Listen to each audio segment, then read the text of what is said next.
Good morning. Today is Wednesday, September 28th. I'm Danielle Wiggins with your 3 News Now morning update. Thanks for spending a few minutes with me on the WKYC YouTube page.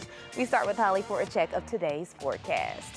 Good morning, Danielle, and to you. And here we are midweek and still talking on and off rain showers that will continue through this morning, through this afternoon. Cool temperatures only in the 50s, but shower chances will begin to fade as we head into this evening. And hopefully that'll be good news for the Guardians game. We will, of course, keep you posted. We'll end up around 60 tomorrow with a partly to mostly cloudy sky, so at least more sunshine than we've had here of recent.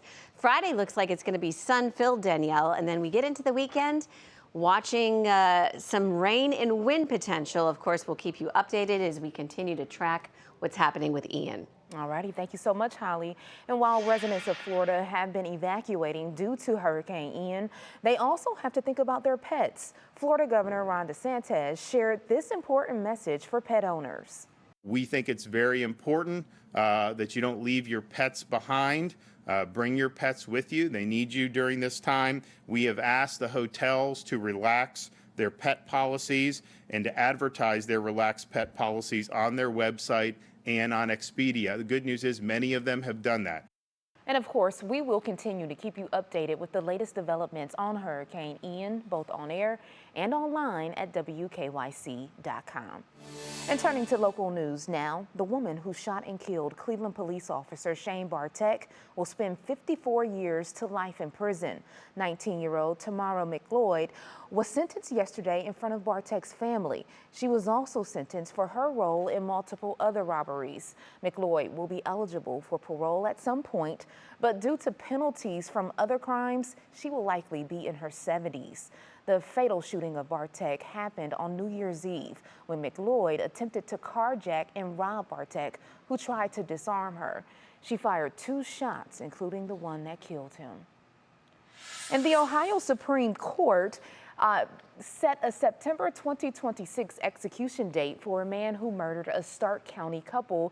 George Brinkman pleaded guilty to the 2017 deaths of Rajel and Roberta John in Lake Township. A Stark County 3-judge panel sentenced him to death.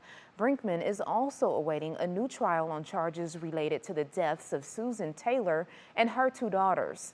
He was originally sentenced to death for those murders, but the Supreme Court threw out his conviction, saying a 3-judge panel failed to inform him about his right to question witnesses. And the family of a Cleveland woman who was murdered in her home is demanding answers, saying police were slow to respond to a 911 call when she was being attacked. 38-year-old Carly Towpath was found dead in her West Side home on September 6th, and a 50-year-old man who lived with her was arrested.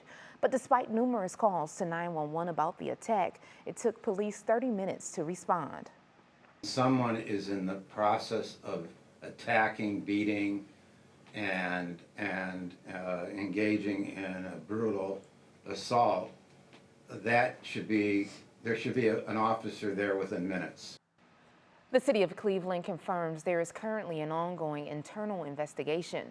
As of right now, the family has not filed any lawsuits. They are looking through records requests to try and determine details from the 911 calls.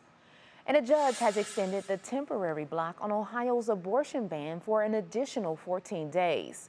The decision means abortions through 20 weeks may continue in Ohio for now. The pause was first issued as part of a lawsuit brought by the ACLU of Ohio. The next hearing in that case is set for October 7th. And following the car crash of Browns star player Myles Garrett, many were left wondering how Garrett and his passenger walked away with only minor injuries. The images of his totaled Porsche were shocking, but not to those familiar with the car, saying the cars are designed with speed in mind, with strong steel protecting the cabin and lighter materials for the rest of the car to absorb impact and protect those inside.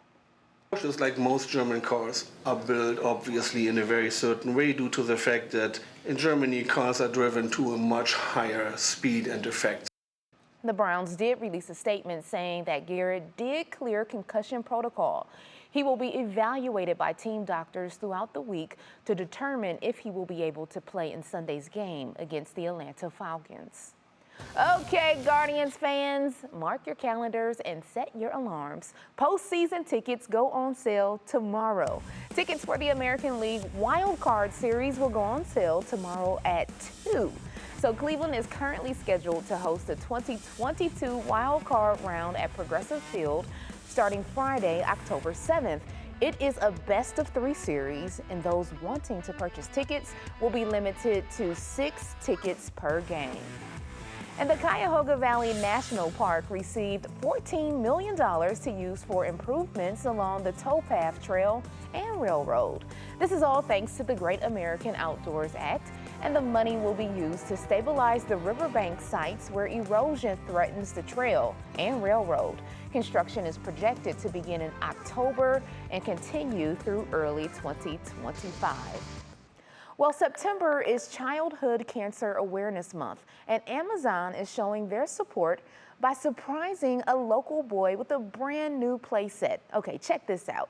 Amazon employees from Akron built the playset for this little boy named Liam, who is fighting cancer in Doylestown. So here it is. Check it out. You can see the emotion when he finally got to see his surprise. Oh, the equipment was donated from Rock Solid Foundation, and thanks to the donation, Liam now has a fun, germ-free space to enjoy while he fights cancer.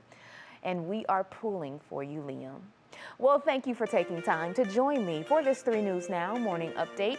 Our digital team will continue to bring you the stories making headlines around Northeast Ohio and beyond. Make sure you continue to check our social media pages and WKYC.com throughout the day. I'm Danielle Wiggins, and I'll see you tomorrow morning on Go starting at 4:30 a.m. Have a great day, everybody.